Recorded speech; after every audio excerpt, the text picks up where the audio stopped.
నమస్తే, welcome to Disha TV. ప్రస్తుతం మనతో పాటు సిపిఎం పార్టీ పొలిట్ బ్యూరో సభ్యులు బివి రాఘవల్ గారు మనతో ఉన్నారు. దేశంలో అలాగే రాష్ట్రంలో జరుగుతున్న తాజా పరిణామాలపై వారి అభిప్రాయం తెలుసుకున్నారు. సార్, ముందుగా దేశవ్యాప్తంగా గత 10 రోజుల్లోనే పెట్రోల్ డీజిల్ ధరలు మొత్తం అమాంతం పెరిగిపోతున్నాయి. 4 సార్లు పెరిగాయి. మొత్తం ఇటు సిఎన్జి సంబంధించిన రేట్లు కూడా పెరిగిపోయి, ఒకవైపు పెరుగుతున్న రేట్ల విషయంలో కమ్యూనిస్టు పార్టీ నేతగా అలాగే ఒక సామాన్యుల పట్ల ఏం చెప్తారు? ఈరోజు గత 10 రోజుల్లోనే 8 రూపాయల దాకా సగటును పెరిగినాయి.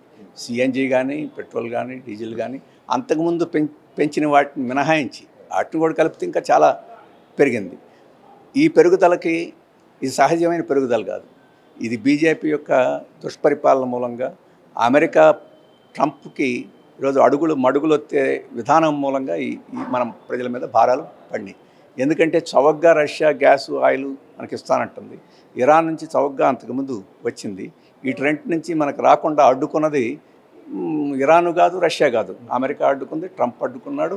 ట్రంప్కి ఎదురు చెప్పలేని ప్రభుత్వం ఆయన చెప్పినట్టు వినడం మూలంగా ఇప్పుడు మనకి కొరత ఏర్పడింది. ఆ రకంగా ఈరోజు ధరలు పెరుగుతున్నాయి. కాబట్టి వాళ్ళ మీద వ్యతిరేకంగా పోరాటం మానేసి ఇప్పుడు ప్రజల మీద భారాలు మోపి ఈరోజు ప్రభుత్వం అంటే దేశభక్తి గురించి రోజు మాట్లాడతారు. ఇప్పుడు ప్రభుభక్తి తప్ప దేశభక్తి బీజేపీకి లేదు. మన ప్రజల మీద అసలు విశ్వాసం లేదు. ట్రంప్ మీద విశ్వాసం, ట్రంప్ మీద భక్తి.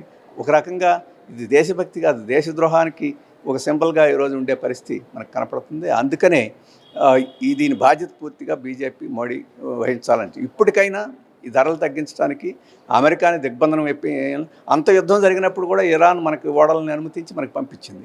ఇప్పుడు అమెరికా దిగ్బంధనం చేసిన దానివల్ల ఓడలు ఆగిపోయినాయి. ఆ దిగ్బంధనం ఎత్తేయమని ఒత్తిడి చేయాలి ప్రపంచంతో కలిసి మనం కూడా.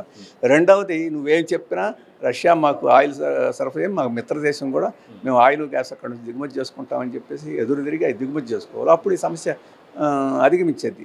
కాబట్టి ఇదేదో అంతర్జాతీయ పరిస్థితులు వాటి వలన ఉత్పన్నమైన సమస్య కాదు, ఇది బీజేపీ విధానం మూలంగా ఉత్పన్నమైన సమస్య. సార్, ట్రంప్ చైనా పర్యటనలో భాగంగా ఏకంగా చైనా డైరెక్ట్ ట్రంప్కు వార్నింగ్ ఇచ్చింది. మీరు తైవాన్ విషయంలో కానీ మీరు ఏ విషయంలో కూడా మీరు వేలు పెట్టొద్దు, దాంతోపాటు మీ పని అయిపోయింది, ఆర్థికంగా మీరు నష్టపోయారని కూడా డైరెక్ట్గా అతనితోనే చెప్పింది. మరోవైపు ఇప్పుడున్న సంక్షోభంలో కూడా మేము అనుమతి ఇచ్చేదాకా పెట్రోలు రష్యా నుండి కొనొద్దని కూడా నేరుగా అమెరికా మనకు చెప్తుంది. ఎట్లా చూస్తారు ఈ పరిణామాలు? అందుకే చెప్పేది 140 కోట్ల దేశం, మన గొప్ప దేశం, చాలా 3000 సంవత్సరాల యొక్క నాగరికత కలిగిన దేశం, మేము విశ్వ గురువులు అని చెప్పేసి చెప్పుకుని ఒకవైపు ఆఖరికి అమెరికాకి కాళ్ళు పట్టే పరిస్థితిలో ఈరోజు మన బీజేపీ ప్రభుత్వం చేసింది. అదే చైనా, మనకన్నా 2 సంవత్సరాల వెనక స్వాతంత్రం వచ్చిన చైనా ఈరోజు అమెరికాతో ధీటుగా సమవుజ్జిగా మాట్లాడే పరిస్థితి వచ్చింది. అంతేకాదు, ఎంత జరుగుతున్నా రష్యా నుంచి ఒక పైప్ లైన్ ద్వారా దేశానికి గ్యాస్ తీసుకొచ్చుకునే దానికి ఒప్పందం చేసుకుని ఆ పైప్ లైన్ కూడా వేసుకునే పరిస్థితి వస్తుంది. అందుకని ఇరాన్ నుంచి అక్కడ నుంచి దిగుమతి చేసుకోవద్దు అని చెప్పేసి అంటే లెక్క చేయకుండా దిగుమతి చేసుకుంటుంది. ఆ ధైర్య సాహసాలు ప్రదర్శించే పరిస్థితి మన భారతదేశానికి లేదు. అదే మన దురదృష్టం. ఆ స్వతంత్రంగా మనం వ్యవహరించగలిగితే మన శక్తి చాలా పెద్ద శక్తి ప్రపంచంలో. మన కోసం మనం చూసి అనుసరించే దేశాలు చాలా ఉన్నాయి. మన నాయకత్వం కోసం ఎదురు చూసే దేశాలు ఉన్నాయి. ఇప్పుడు బ్రిక్స్కి మనం నాయకత్వం వహిస్తున్నాం. కానీ బ్రిక్స్ దేశాలన్నీ అమెరికాకి ఎదురు తిరుగుతుంటే ఒక భారతదేశం ఈరోజు అమెరికాకి దాసోహం అనే పరిస్థితి వస్తుంది. అందుకని అంతర్జాతీయంగా ఈరోజు మన దేశం చేస్తున్నది అంతర్జాతీయ పరిణామాలకు నష్టమే కాదు, మన దేశ ప్రజలకు కూడా నష్టం జరుగుతుంది. అదే చైనా తన ప్రయోజనాలు కాపాడుకునేదానికి గట్టిగా వ్యవహరిస్తుంది. అది మొన్న ట్రంప్ షీ జిన్పింగ్ మీటింగ్లో కూడా అర్థమవుతుంది. షీ జిన్పింగ్ అంతన్నా ముందుకు పోయి మీరు జాగ్రత్తగా ఉండండి, థూసిడిస్ ట్రాప్లో మనం పడొద్దు అని చెప్పేసి పాత స్పార్టా ఏథెన్స్ మధ్య యుద్ధాన్ని కూడా జ్ఞాపకం చేసి అటువంటి పొరపాటు మనం దాంట్లో పడొద్దని సలహా కూడా ఇచ్చారు. మన సలహా ఇచ్చే స్థితిలో కూడా లేము. కానీ మన ప్రయోజనాన్ని కాపాడుకునే స్థితిలో కూడా ఉండకపోవడం అనేది దురదృష్టం. సార్, ఒకవైపు ఏం చేయమంటారు? ఒకవైపు లేదు అమెరికా మేము చెప్పేదాకా కొనొద్దు, మా చేతిలో ఉండాలా అమెరికా అంటుంది. మరోవైపు యుద్ధం కారణంగా దేశంపై సంక్షోభం వస్తుంది, ప్రజలు అర్థం చేసుకోవాలని కూడా ఆయన చెప్తున్నారు. మన దేశం ముందున్న లక్ష్యం ఏంటి? ఈ సందర్భంలో ఎలాంటి విధానం అవలంబించాలి? లొంగిపోతే ఏం ప్రయోజనం చెప్పమనండి. ఈరోజు అమెరికాతో ట్రేడ్ ఒప్పందం పాక్షికంగా జరిగింది, అది మనకు నష్టంగా ఉంది. అటువంటి ట్రేడ్ ఒప్పందం కోసం అమెరికా అణిగిమణిగి ఉండాలా? లేదు, ఇప్పుడు యూరియా కొరత తీవ్రంగా వస్తుంది, దానికోసం అణిగిమణి ఉండాలా? 3000 సంవత్సరాల నుంచి స్నేహంగా ఉండి సాంస్కృతిక సంబంధాలు కలిగి అన్ని ఆటుపోట్లలోనూ ఇరాన్ మనతోటి ఉంది, మనం ఇరాన్ తోటి ఉన్నాం. అక్కడ ఓడరేవును కూడా నిర్మించేదానికి మనం చేసాం. అటువంటి ఇరాన్కి మిత్రద్రోహం చేసి ఈరోజు ఏం బాగుకుందామని చెప్పేసి చేస్తున్నారు. దేశాలు తిరిగారు, సౌదీ అరేబియా, ఆ దేశం ఈ దేశం అంతా తిరుగుతున్నారు. వాళ్ళని ఏమన్నా నుంచి ఒక పింట్ ఏమైనా మనకు అదనంగా గ్యాస్ వచ్చిందా, లేకపోతే ఒక లీటర్ ఏమైనా డీజిల్ ఏమి రాలేదు. మటు ఇదంతా ఎందుకని చెప్పంటున్నాను. ఎందుకు అని చెప్పేసారంటే ఈరోజు ట్రంప్కి, మోడీ గారికి మేము మిత్రులమే, స్నేహితులమే అని చెప్పాను. పాకిస్తాన్కి ఆపరేషన్ సింధూర్లో ఎట్లా మాట్లాడాడో తెలుసు. ఇంత మనం అవమానకరంగా వ్యవహరించిన ఎందుకు ఉన్నారు అని చెప్పేసారంటే బీజేపీ సామ్రాజ్యవాదానికి దాసోహమైంది. అలాగే అమెరికా కార్పొరేట్ శక్తులు మన దేశం యొక్క అదానీలకి, అంబానీలకి చాలా దగ్గర సంబంధం ఉంది. ఆ సంబంధాన్ని వాళ్ళు భగ్నం చేయదలుచుకోలేదు. వాళ్ళకి ఈయన ఒక రకమైన మద్దతుగా ఉండి ఆ రకంగా ఈరోజు దేశానికి హాని చేస్తున్నారు. మొన్న వచ్చిన ఎన్నికల ఫలితాలతో చాలా పెద్ద ఎత్తున ఒక విశ్లేషకులు కానీ పెద్ద ఎత్తున ప్రచారం జరిగింది. ఏంటంటే కమ్యూనిస్టు కోటలు మొత్తం కూలిపోయాయి, ఇక కమ్యూనిస్టు శకం ముగిసింది, కేరళతో ఇక మొత్తం కూడా కమ్యూనిస్టు రాజకీయ అధికారాలు ఇక భవిష్యత్తులో కూడా రాదన్న పెద్ద ఎత్తున విపరీతమైన వార్తలు కూడా వచ్చాయి. ఇప్పుడున్న పరిస్థితుల్లో నెక్స్ట్ మళ్ళీ కోలుకుంటుందా, ఏం చెప్పదలుచుకుంటారు? 1991 నుంచి చెప్పే మాట పివి నరసింహారావు చెప్పాడు, చంద్రబాబు నాయుడు చెప్పాడు, వాజ్పేయి చెప్పారు, వీళ్ళందరూ చెప్పారు, రాజీవ్ గాంధీ చెప్పారు. తాజాగా వీళ్ళు చెప్తున్నారు. గతంలోనూ ఏ రాష్ట్రంలోనూ ప్రభుత్వాలు లేని రోజులు ఉన్నాయి, ఓడిపోయిన రోజులు ఉన్నాయి.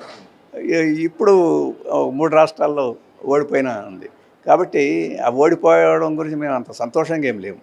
కానీ ఓడిపోవడం మాకు కొత్త ఏం కాదు, మళ్ళీ తిరిగి పుంజుకోవడం కూడా కొత్త ఏం కాదు.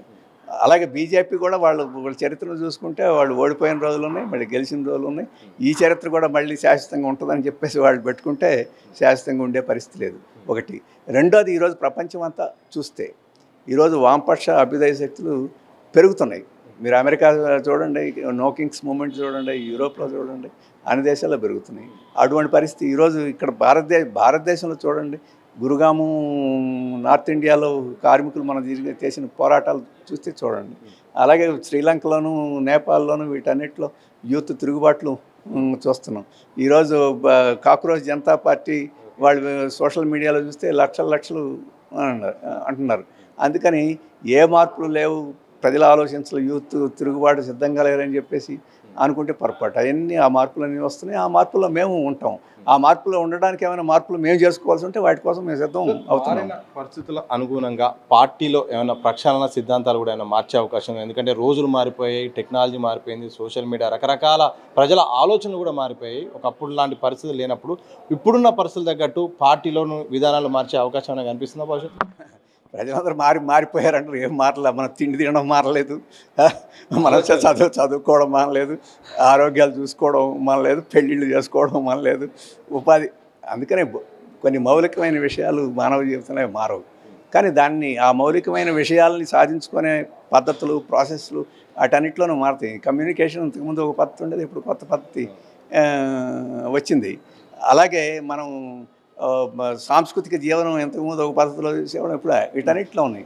వీటన్నిటికీ అనుగుణంగా కమ్యూనిస్టులు కూడా ఆ పద్ధతులని వాటన్నిటి మార్చుకోవడం అని చెప్పంటే వాటిలో కొట్టుకుపోవడం కాదు, వాటిలో మంచిదాన్ని తీసుకోవడం, చెడదాన్ని తిరస్కరించడం. ఆ ప్రాసెస్ కొంత ఆలస్యం ఉంది. కమ్యూనిస్టులు ముఖ్యంగా భారతదేశంలో ఈ సంక్లిష్ట పరిస్థితుల్లో ఇన్ని రాష్ట్రాలు, ఇన్ని భాషలు, ఇన్ని మతాలు, చైనా లాగా కాదు, ఒకే దేశం, ఒకే భాష, వాళ్ళు ఒక కరపత్రం రాస్తే దేశంలో ఉండే 140 కామెడీ, వీటన్నిటి మూలంగా భారతదేశ కమ్యూనిస్టు ఉద్యమానికి కొన్ని అదనమైన ఇబ్బందులు, అదనమైన ఉన్నాయి. వాటన్నిటిని కొంత మిగతా చోట కన్నా ఇక్కడ కొంత ఆలస్యం అవుద్ది. కానీ ఆలస్యం కావడం వేరును, సాధ్యం కాకపోవడం వేరు. ఆ రకమైన మార్పు కోసం కమ్యూనిస్ట్ పార్టీలు ప్రయత్నం చేస్తుంది, తప్పకుండా సక్సెస్ అవుతుంది. ఇది మొత్తంగా దేశవ్యాప్తంగా కేంద్ర ప్రభుత్వ విధానాలు వ్యతిరేకంగా ఉండడం ద్వారా ఈరోజు అమెరికాకు ఈరోజు సహకరించడం ద్వారా ఈరోజు అమెరికా మనపై శాసించే పరిస్థితికి వచ్చింది. ఇప్పటికైనా భారత విధానం మారాలి, అలాగే ఇటు రష్యా తరహా, అలాగే ఇటు చైనా తరహా సొంతంగా నిర్ణయం తీసుకునే ఆలోచనలు ఉండాలి. దాంతోపాటు ఒకప్పుడు ఎంతో మిత్రదేశమైన ఇరాన్తో ఈరోజు వ్యతిరేక పరిస్థితులు ఉన్నాయి. ఇవన్నీ కూడా భారత కేంద్ర ప్రభుత్వం చేస్తున్న విధానాల వల్ల దేశం ఈరోజు నష్టపోతుంది. వరుసగా కూడా ఈరోజు వాళ్ళు చెప్పింది చేయాల్సి వస్తుంది. ఇప్పటికైనా మార్చుకోవాల్సిన అవసరం ఉంది. దాంతోపాటు కమ్యూనిస్టు కోటలు బద్దలుగొట్టాయని చాలామంది ప్రచారం చేస్తున్నారు. కానీ ఇలాంటి ప్రచారాలు గతంలో చాలాసార్లు జరిగాయి. అయినప్పటికీ మళ్ళీ పుంజుకుంటాం, తప్పకుండా ఏమైనా ఏమైనా మార్పు చేర్పులు చేయాలంటే తప్పకుండా వాటిని చేసుకుంటాం, తప్పకుండా మళ్ళీ ప్రజల్లో పోరాటం చేస్తాం, ప్రజల పోరాటాన్ని ఓటు బ్యాంకు కూడా మార్చుకుంటామని కూడా బివి రాఘవులు గారు సిపిఎం పార్టీ పొలిట్ బ్యూరో సభ్యులు చెప్తున్న సందర్భం అయితే కనిపిస్తూ ఉంది. కెమెరా పర్సన్ మనసుతో సతీష్, దిశ టీవీ, హైదరాబాద్.